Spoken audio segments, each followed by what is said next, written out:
siempre me gustó fabricar cosas, como construir, pero digamos, o sea, todos de niños construimos cosas.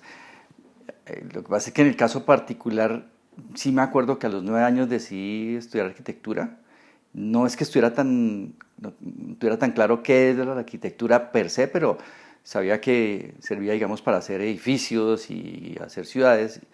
Y entonces, finalmente, lo que sí me puse desde ese momento, cuando decidí a los 9 años estudiar arquitectura, me puse a dibujar y muy pronto me puse a buscar revistas de arquitectura y me puse como a educarme en el mundo de la arquitectura.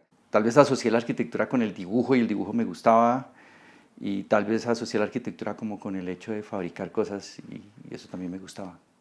El dibujo en arquitectura, al final uno lo puede ver desde dos ámbitos. El primero es que es una herramienta, y es una herramienta tan importante como las herramientas digitales, como el software o como cualquier recurso.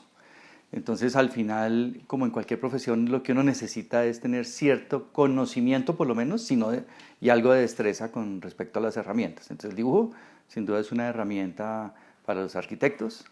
Y después hay otra condición, y es que el dibujo, aparte de ser herramienta, es una condición creativa directa de la mano. Lo que diferencia la arquitectura de pronto con otras profesiones es que en el caso de la arquitectura se necesita de sensibilidad. O sea, un buen arquitecto es una persona que tiene sensibilidad, eso es imposible que no esté junto, ¿sí? Y por otro lado, digamos, la arquitectura convertida como una necesidad hace que muchos sean arquitectos sin serlo. Entonces, yo he encontrado ejemplos maravillosos de arquitectura vernácula, donde pues obviamente nunca hubo un arquitecto, inclusive ejemplos recientes de arquitectura vernácula, porque uno dice, no, claro, es que eso hace miles de años, pues claro, ¿no? Pero resulta que inclusive cuando uno lo revisa hoy, la sensibilidad de un campesino, por ejemplo, al colocar una vivienda en un entorno rural, un entorno de paisaje, muchas veces es mucho mejor que la sensibilidad, o mucho más sensata y mucho más sutil que una de un profesional educado. Entonces yo creo que hay todo. Al final la mezcla se vuelve, es como uno con un ojo sensible puede ver cosas que de alguna manera le sirvan para trabajar o que por lo menos lo inspiren o lo conmuevan. La arquitectura es arte, sí y no. Y lo que voy a decir tal vez es un resumen un poco básico, pero existe, digamos, ciencia y existe arte. Y entonces la arquitectura como que se sitúa como por aquí en el intermedio de las dos. Necesita de la ciencia y es ciencia, sin duda, y necesita del arte y debería ser arte.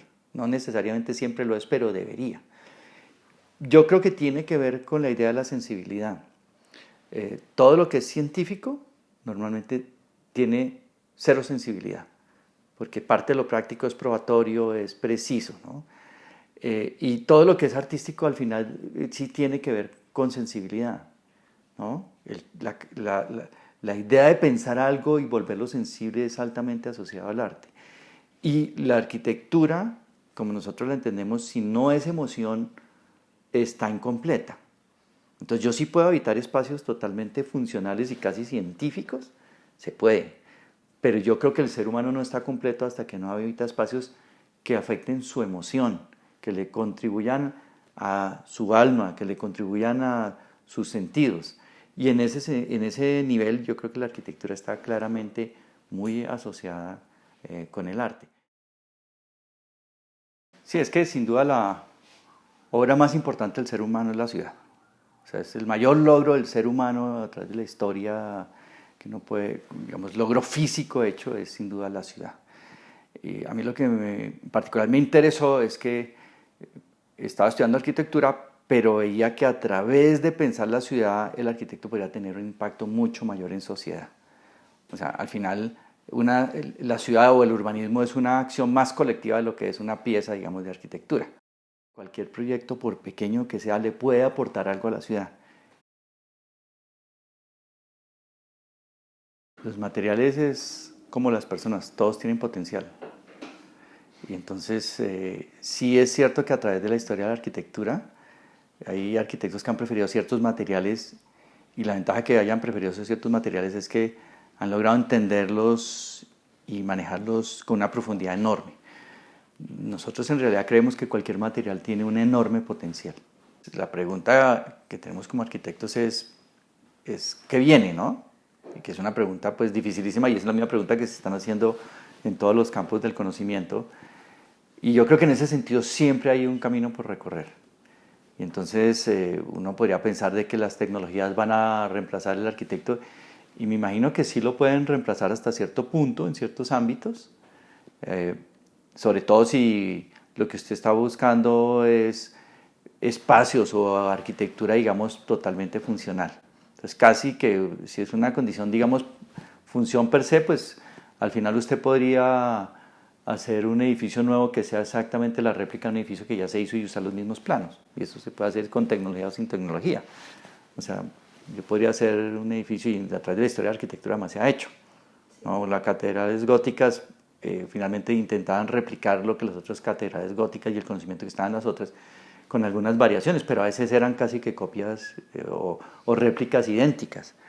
Entonces, al final siempre ha existido en la historia de la arquitectura que uno pueda, digamos, entre comillas, discutir sobre la relevancia de la persona que está haciendo la arquitectura en el sentido de que haya una limitación en el campo de trabajo. Yo lo que creo es que hay unas condiciones cambiantes de manera global y eso es la gran oportunidad que tenemos los arquitectos.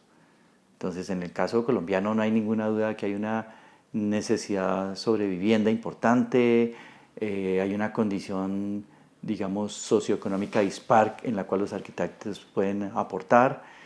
Y si uno se va a campos, digamos, de menor, entre comillas, necesidad directa, pues, por ejemplo, todo el tema de educación en Colombia es un tema que ha ido evolucionando de una forma importante y ahí se ha requerido de arquitectos y se van a requerir de más arquitectos, etcétera.